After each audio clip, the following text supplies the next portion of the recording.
So there's a few types of different threats that HAProxy is good at helping you defeat.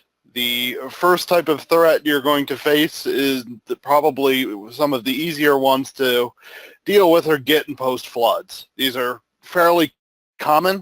Get and post floods involve a lot of unique requests. So they may be targeted to a particular intensive page, such as a search function, or they may be randomly targeted just to the home page. Generally, it's either slash is common or a particular search page are the two you'll see most common. Their intent of this type of attack is to overload the web server rather than to fill up the pipe, and not necessarily attacking the network stack like a SYN flood would. So if you look in the logs and tail the logs on these during these attacks, you will end up seeing a lot of requests that look very similar. In a lot of cases, these are the clients that are performing these get and post floods are not terribly advanced, so they usually will not process JavaScript at all. They don't support the headers they send are usually very limited, so detecting them is often not very difficult, though there is a wide range of them, from very simple attacks to very persistent attackers, which you have to babysit the defense constantly because they keep adjusting their rules. But in general, defeating get and post floods is not terribly difficult once you get the good initial rules into place. The next type of attack that we face is login brute force attacks. So these attacks are basically, they're not trying to take down anything, although sometimes they end up doing so by nature of overloading the database. They're basically trying to guess valid usernames and passwords, and you'll see that on basically any subscription sites at risk of that. They're much harder to identify because the request rates are lower, and it can be more difficult to determine if they're legitimate or not, and the clients can be a little bit more intelligent. However, they usually stick out by the fact that they're requesting login pages or posting to login pages a lot more frequently than normal requesters do. So for this type of attack, I will frequently set up a separate stick table, which I'll go over later, which would only track requests that hit a login page. And if the login page has some sort of error response, such as a 403, on a failure, you can track on that to block more effectively. The next type of attack that we will go over is web scraping. This is different from the above in that the goal is not necessarily to perform any form of attack on the site itself, but rather to gather all the pages and mirror them, generally replacing the advertising on your original pages with the attacker's advertising.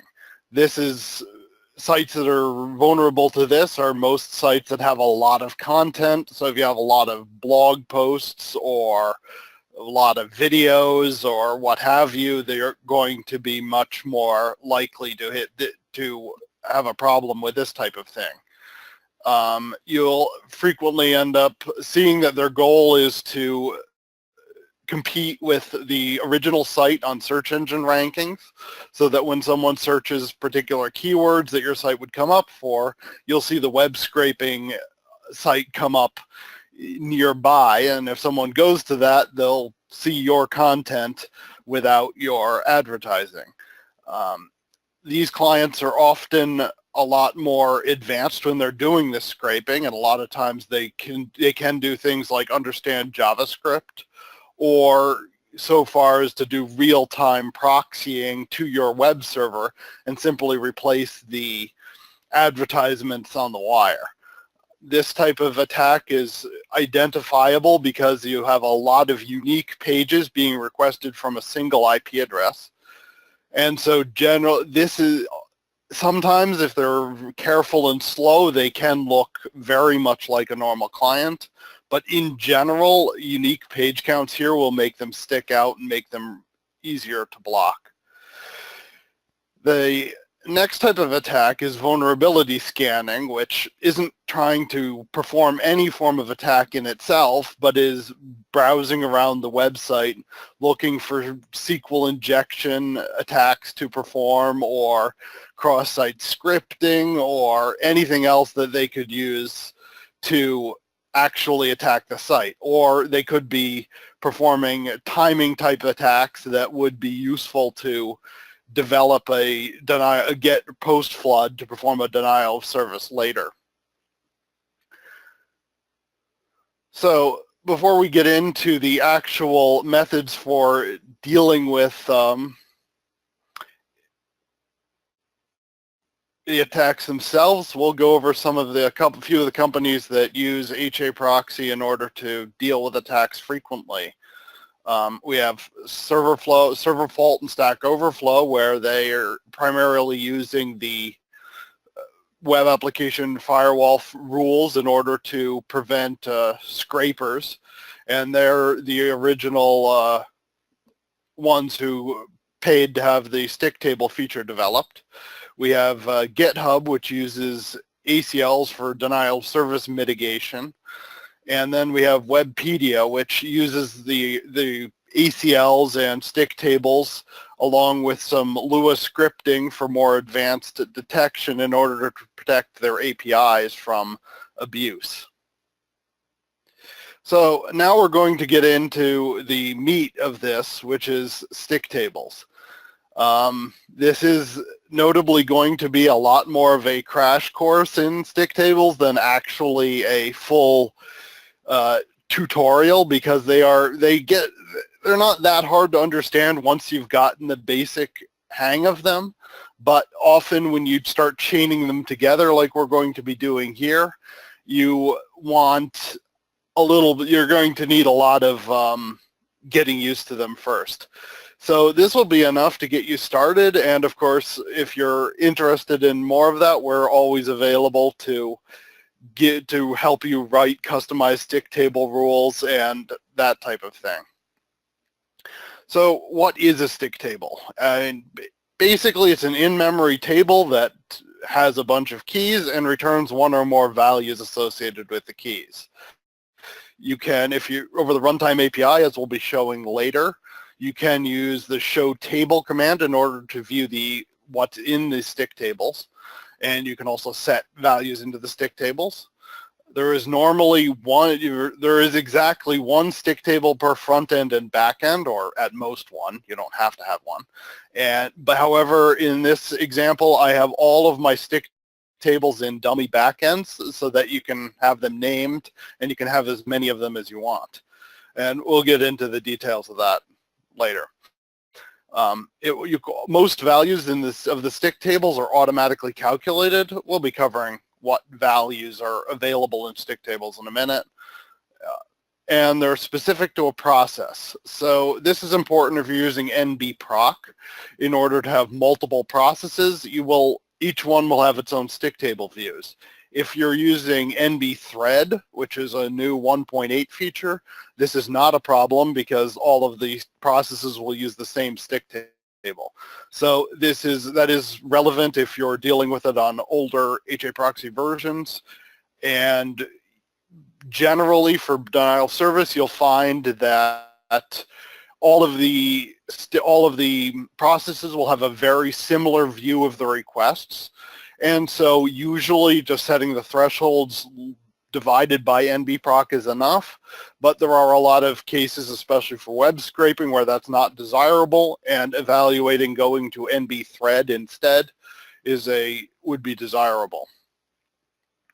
So a brief history of stick tables.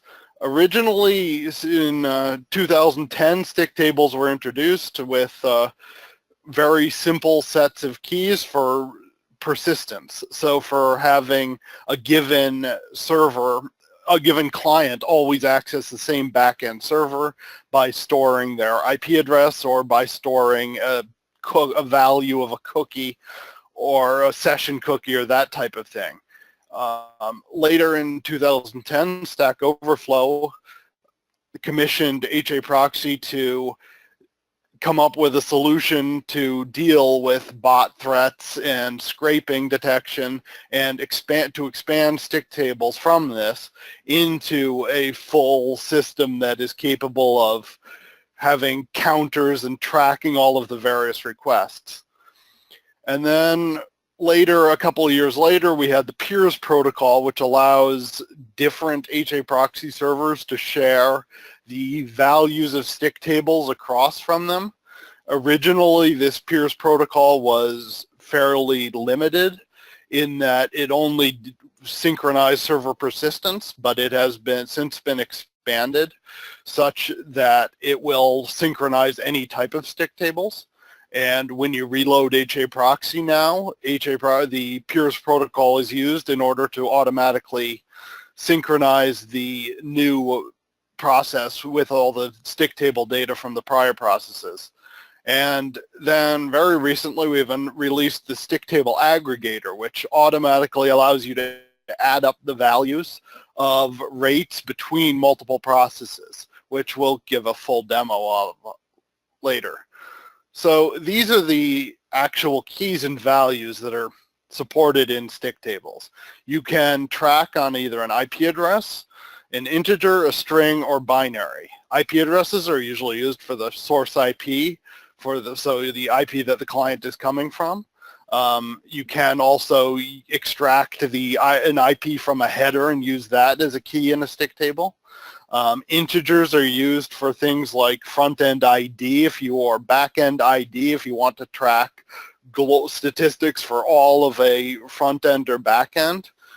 Strings are used so you can say track based upon the API, an API key, and you can set limits on that, or session cookie values, that type of thing. And binary is used generally in special cases where you want to store raw binary data from something. One example of that is if you want to combine the source IP address and path, which we'll be using in a later demo, and that's useful for that type of thing. Now, in terms of values, you have server ID, which is automatic and is used for persistence. So that just is the ID that a given key is going to be sent to. And that's used with a stick on command for persistence. And then you have GPC values, which are general purpose counters. These don't do anything at all normally, but they can be incremented in the counters. We'll be using both GPC 0 and 1 are both the same, but they just allow you to count different things. And in a later demo, we will be using both of these values. Con count and concur, con rate will track the number and rate of connections that are currently open. All of these values are calculated automatically by HAProxy with a track. So if the connection is open, all you have to do is, if you've used a track statement to track on this, which we'll go over in a minute, all you have to do is ask how many current connections are open or what is the connection rate, and HAProxy will give the current value. You have the same thing for session rates, which are basically HTTP sessions that there may be multiple sessions per connection in the event of keep alive. Then you have all the HTTP requests and error rates, so you can see how many HTTP requests a given key has made, and you can see how many errors they've made. HTTP error rates are very useful for dealing with login brute force attacks if the login page returns an error code on failure, because it makes them stick out more. And then there's bytes in and bytes out, so you can see the traffic that a given client has been responsible for, where if you have a lot of content, and that can be useful in addition instead of a scraping. In order to use a stick table, you need to use what is known as the sticky counter. It basically, that is how you track a given client on a given stick table and update the values in the stick table. We'll show the syntax of that in just a second, but basically there's a compile time parameter of HAProxy where you can set how many of them there are. By default, there are 9 of them.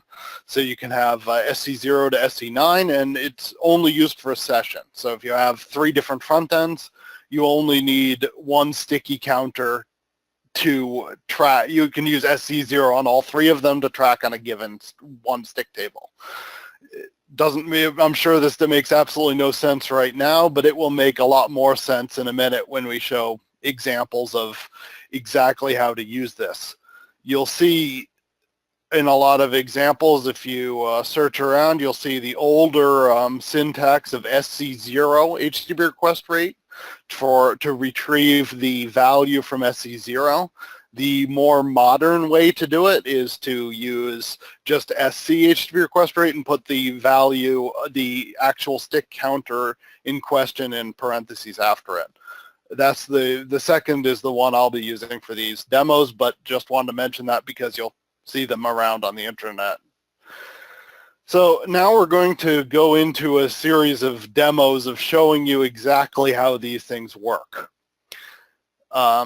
These are all recorded video terminals that I've recorded previously, so it makes it easier for the general viewing in this particular case. I have on the left, I have a HAProxy enterprise system, and on the right, I have a local terminal that I'm using to actually launch attacks.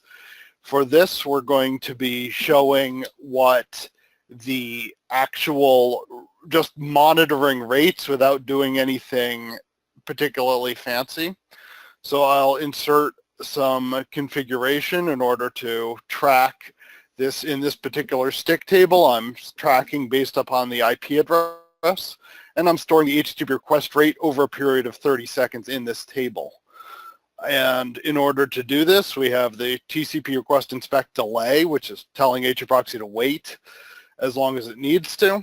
And then in order to get the request, it will not wait 10 seconds. And then the track SC0, which is using sticky counter 0 to track the request rate over the 30 seconds in the table. So now I'll start a denial of service attack, which is from a bunch of requests. And we can see that it is slowing down my web server, designed in this case to be intentionally weak. So in order to figure out why, I am making a request to the socket in order to ask it what the stick table values currently look like. If you look at this, we see key equals, where you have all of the IP addresses. The .2, 3, and 4 are my attacking IP addresses. And then at the very end, you have the HTTP request rate over the 30-second window, where you have 83 and 84 requests from two of the pages and 111 from number 4, because I'm making more attacks from that particular source IP address at the moment.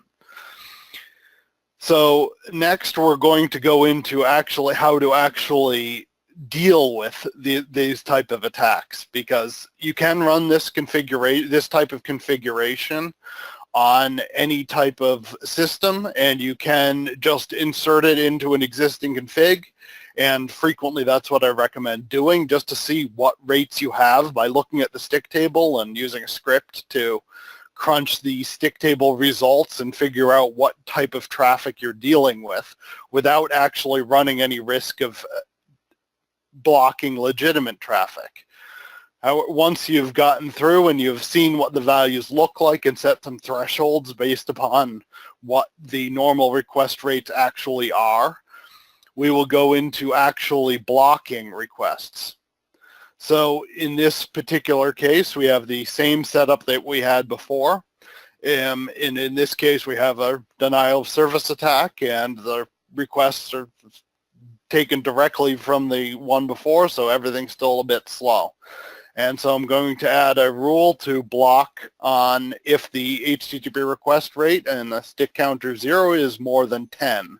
So if the given client has made more than 10 requests over the last 30 seconds. And so reload happy, and keep an eye on the attack window on the left-hand side as I do this. And you will see that requests failed as soon as the stick table values are increased from that. You can immediately see that all the requests are, or most of the requests being made are failing due to being rate limits, and the wget that just ran worked instantaneously. So next we are going to go into how to do whitelisting. So at this point we have basic working denial of service defense. Don't worry about taking notes on any of these configs, by the way. We'll have all these configs available for you to look at, and we're always happy to provide customized examples as needed. But this is the whitelisting is basically how, if we want to select which which IPs or which URLs we want to apply either no rate limiting to or higher rate limiting to. In this particular example, I'm just using client IP to whitelist. Say I wanted to whitelist a given API server that legitimately makes a lot of requests, or whitelist a search engine because I want to allow them to make as many requests as they want. However, you can also whitelist on URLs, you can whitelist on paths, you can whitelist on countries, you can do basically any form of selector you can imagine. Here we're making just a W request to an API to show that we're having issues where it is being blocked and we don't want it to be blocked. So I am going to add a couple of rules here to the configuration that we used in the last slide. In this case, an ACL, which is just telling it to look in the file, the specified ACL file, for a list of source IP addresses that it will whitelist, and then I'm putting unless statement, unless conditional at the track, so that if it is from a trusted host, the request will not be tracked. It is possible to view rates. So if you had especially on per URLs that you're not tracking, you will end up in a situation where you can still be blocked even if you're not tracking on the request, because it is simply not adding the values in the stick tables. That gets a little bit complicated, and it's relatively straightforward when you actually work at it. The ACL files can have either direct straight IPs or masks. And now we're going to use the HAProxy Enterprise Edition LB update module in order to dynamically update the values from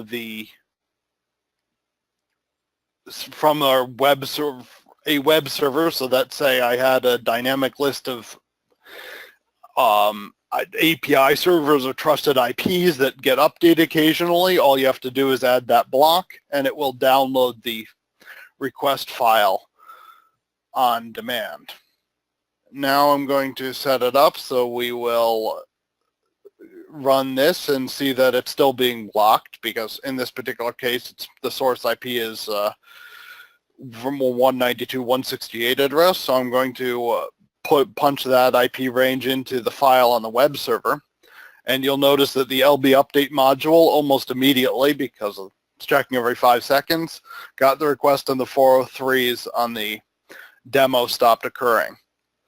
So this is a relatively straightforward example of whitelisting, but it can get a lot more complicated, and we're happy to provide detailed assistance on how to whitelist a given condition. That's what we do that's why you pay us for enterprise support.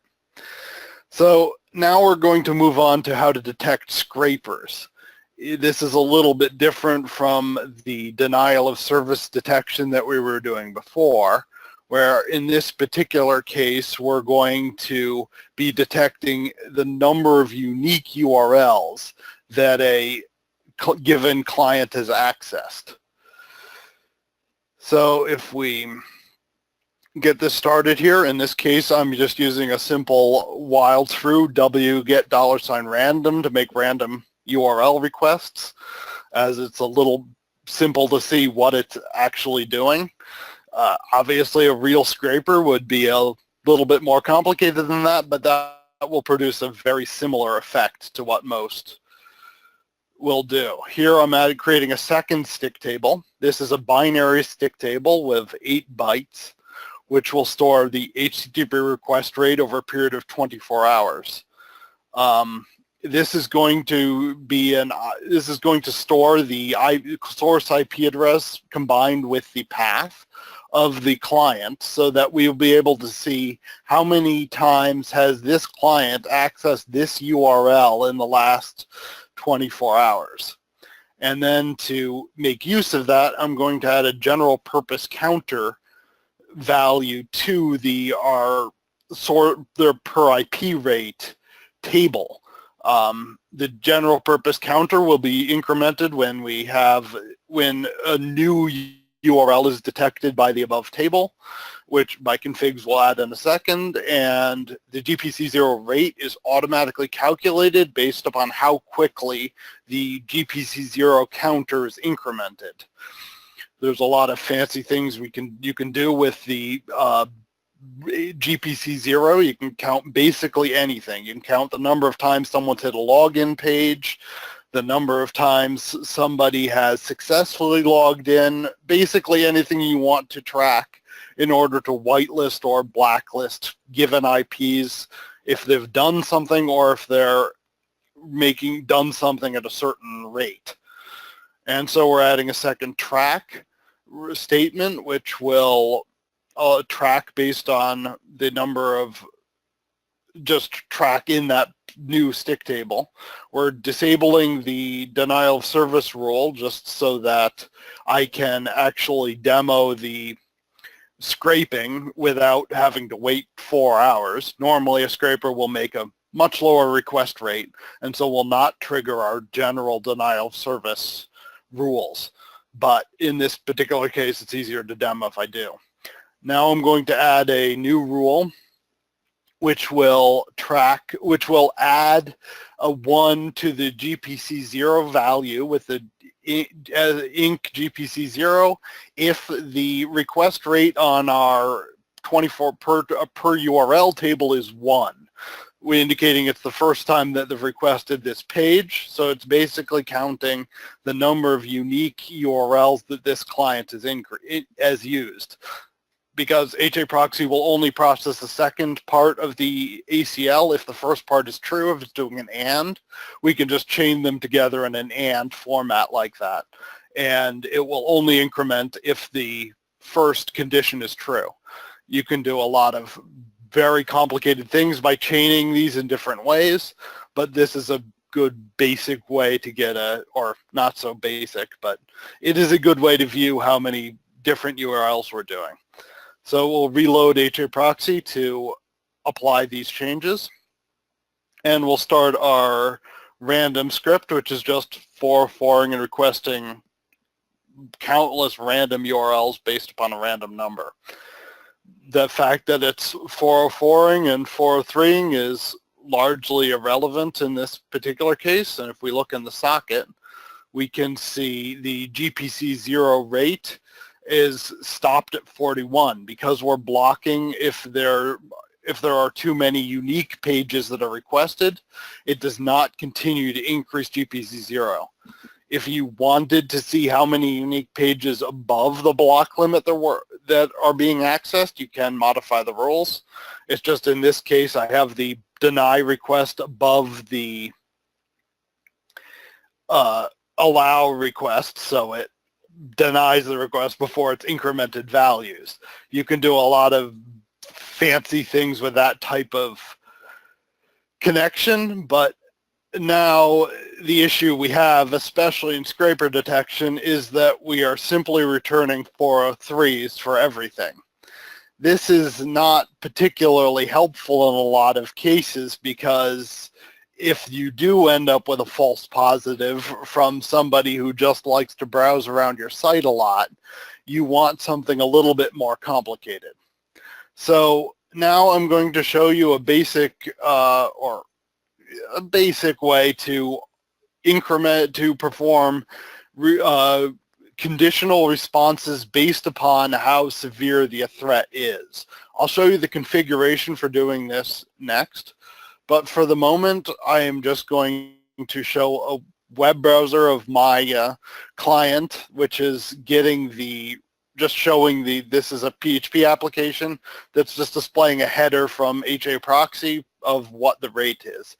That is the JavaScript challenge module from HAProxy Enterprise that's verifying that the client supports JavaScript by solving a math problem. And if you keep going above rate, I have the Google reCAPTCHA set up here, which is another enterprise module which allows you to verify the CAPTCHA. And then after that, the client is allowed to continue to make more requests. So you can, with minimal disruption, either with a very brief loading page or with a full CAPTCHA, allow a client to continue to significantly higher request rates if they're actually legitimate. So now I will show the actual code used to make that demo function. I've changed the code in this case. I've changed the configuration from what you saw before to a bunch of ACLs based upon different request thresholds of low, medium, and high, each one triggering a different response. In this example, in the example before where you saw it giving 403s, I did not have the BECON, BEAP greater than 50 on the rate high response. So that is used particularly to ensure that no one will ever get 403s unless the site is actually under attack or is actually at risk of going down by having too many concurrent connections to the back end. In this case, 50 is about what I guess my intentionally weakened web server is able to handle, so no one will ever get a 403 unless they go above that. But clients who are scraping or performing denial of service attacks that are easily caught by the previous filters, either the JavaScript challenge or the CAPTCHA, will not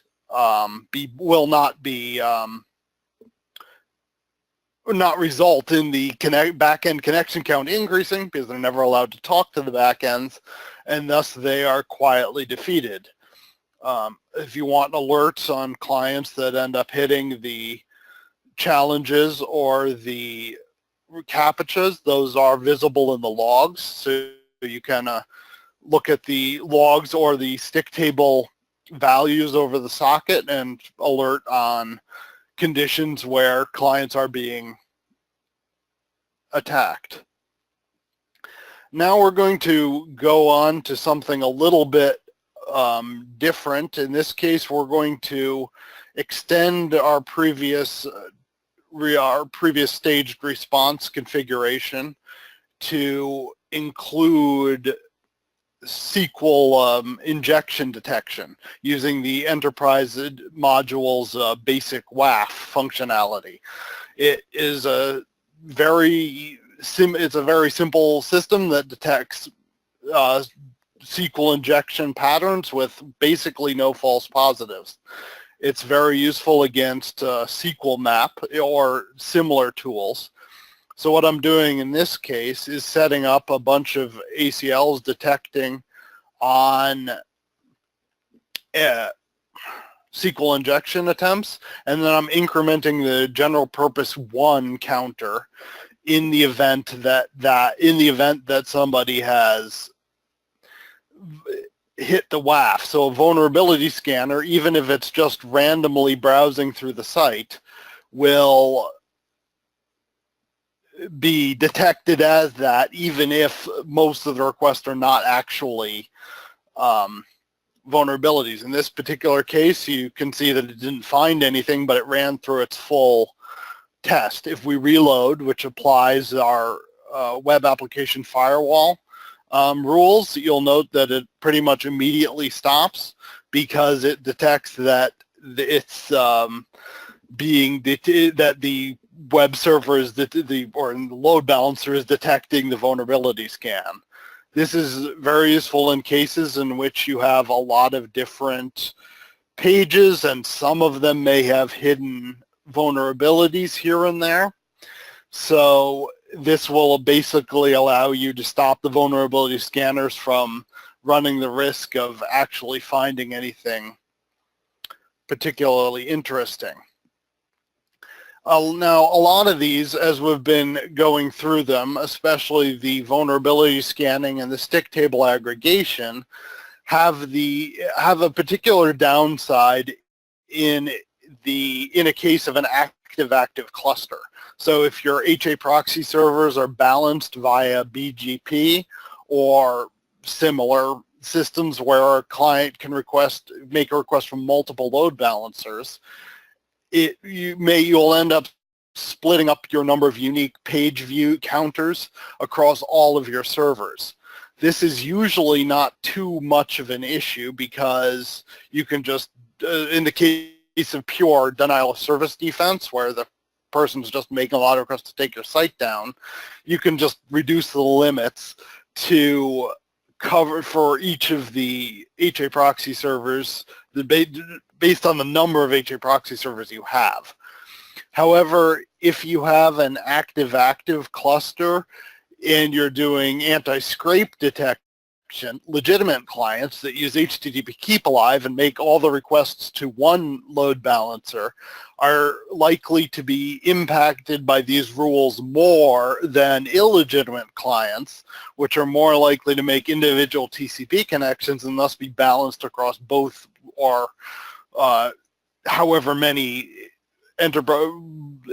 HAProxy servers you have. So to deal with that problem, we have the HAProxy Enterprise Edition stick table aggregator. For this, I have another set of stick tables which are reading from which are passing the source IP address to the table fetch, which is just reading from the total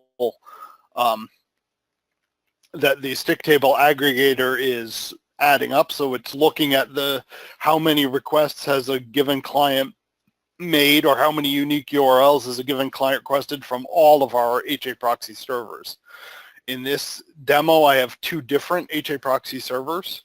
So I'm going to run a denial of service attack balanced across both of them first, and I have not applied the stick table aggregator settings yet. So we can see that we got 40 requests succeeded because each load balancer allowed the attack script to make 20 requests. If we reload HAProxy on both of our load balancers, the second one being off screen, we can see that this now only allows 20 requests, or 21, because both load balancers are sharing their values so that our attack script is more easily identified. So here I have a list of URL here. You don't have to write this down, but this URL has the final configuration files for as they were in the final slide with the stick table aggregator and with all of the other functionality. Most of this functionality can be used on either the open source HAProxy or on HAProxy Enterprise Edition. The Enterprise Edition, obviously things like the stage response are enterprise specific as of the vulnerability detection, but the core stick tables are available in both the open community and enterprise. If you are doing it on community, you're going to want to be sure that you're using a newer HAProxy version, probably either 1.7 or 1.8. If you're using 1.6 or especially 1.5, you will run into cases in which a lot of the more advanced features like the general purpose counter ones are not going to work as expected, depending on exactly how old your version is. So with that done, are there any, and I see that Tim just posted the link to the configuration tarball, so you can poke through the tarball. If you're not particularly expected, especially if you want to play with this to understand it all yourself, feel free to contact us, and we're happy to set up a session where we can give you a customized demo for your particular needs. With that said, any questions? Yeah, so Chad, I'm looking at a couple of questions that have come in here, and yeah, to reiterate that, I just posted that Google Drive link directly into the chat for everyone to see, so if you want to get that, go ahead. There's one here that is asking, can I track how many times an IP has generated a WAF violation? Yes, you absolutely can track that. That is back in our the vulnerability scanner. I have it detecting a WAF violation. If you're using a different type of WAF, especially if you have the WAF going through HAProxy, generally what I was doing, if I would use a full WAF, I would have a front end that all the clients talk to that would perform probably get and post flood protection. And then it would send the request through the WAF back to HAProxy to send to the backends. And you could set up rules. You would, in my stick table, I would increment one of the general purpose counters for every time that the WAF denied a request. Or if you're using our HAProxy Enterprise WAF, you can do so with direct rules inside of the configuration. If the WAF is violated, you increment the general purpose rules, and then you can apply the staged response, such as requesting CAPTCHAs if they make too many violations, or you can just report them to track how many WAF violations you end up with, that type of thing. Okay. One other one here that we've got there's a couple of questions that are related to this. One is, how much performance impact does the stick table sync incur? And then there's another one about performance penalty of enabling stick tables or some of the other modules. So for the stick table aggregation itself, there is basically no performance impact on this, because HAProxy itself is just sending out the stick table update events to the aggregator, and then the aggregator, which is generally a different process bound to a different core or on a different system entirely, is then adding up all the values internally and then sending the update events to the copied table. So that generally will not have any performance impact, even if you have a lot of different requests. For the stick table performance in itself, it's using an elastic binary tree to store values, which is the same data structure that is used for map and ACL files.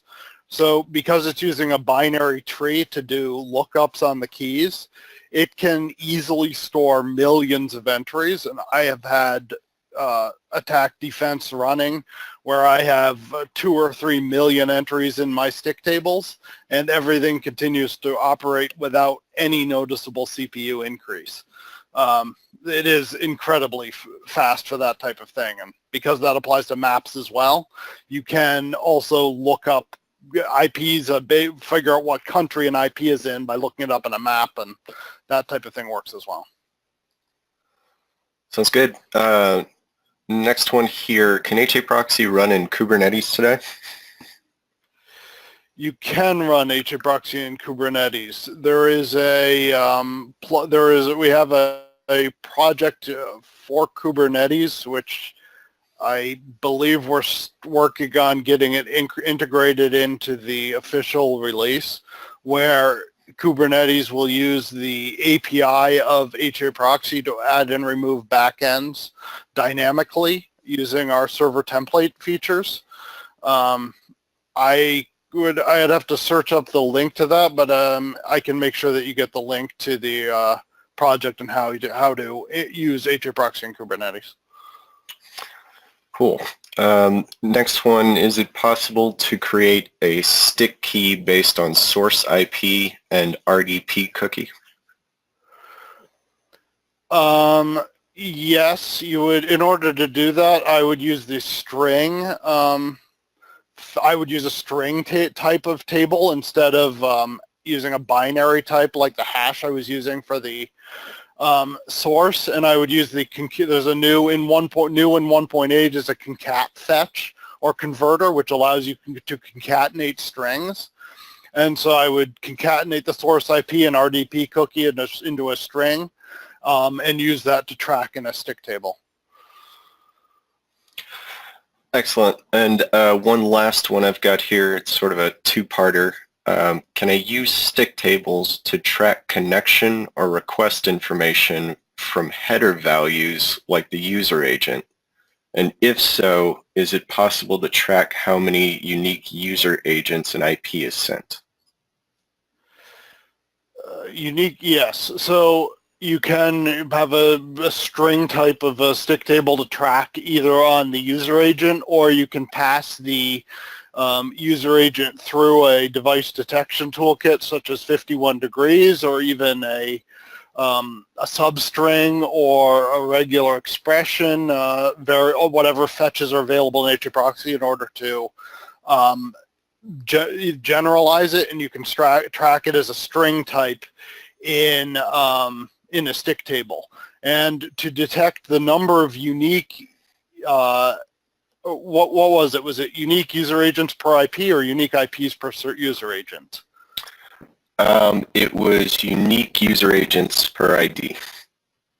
Oh, per IP. Per IP, okay, yeah. So for that particular case, I would have a per IP rate. It would look almost exactly like my setup for scraping detection, where instead of storing the IP address, instead of storing the IP plus URL in a stick table, I would store IP plus user agent. That would be, again, a string type stick table with obviously a significantly longer length, but which would store the HTTP request rate of a given IP plus user agent combination over 24 hours. And then I would increment a general purpose counter on the per IP stick table every time a new unique user agent appeared. And again, a script could parse the resulting stick tables and give a report of which unique user agents a given IP used. Sounds good. One last question here that I'll direct to you, Chad, and then we can talk about a few other housekeeping things here. How would you deal with attackers behind NAT without banning the IP? So for dealing with attackers behind NAT, generally what I do is I have the detection rules on IP addresses to basically identify which IP addresses have a lot of IPs behind them. This can be a NAT, this can be a proxy, what have you. And then I have a staged response where I use the JavaScript response module from HAProxy Enterprise, which when the browser solves this challenge, it is basically creating it creates a cookie value by performing a bunch of math, which has a timestamp in it. And so every time the client behind, so every legitimate client behind this NAT would solve this type of challenge and then have an authorized cookie that lets it access the site. And then any attacker behind the NAT would not complete this challenge and would fail it. Or if they did complete the challenge, you could set up a stick table which is tracking based upon the value of the challenge response cookie and set a rate limit on that, where if that rate limit is too high, you can then fall over to making them solve a CAPTCHA, which and my CAPTCHA Lua module has the IP address of the client in the cookie to try and reduce sharing across unique IPs, and you can set rate limits on that to go to forbidden further, so that even if you had the attacker behind the NAT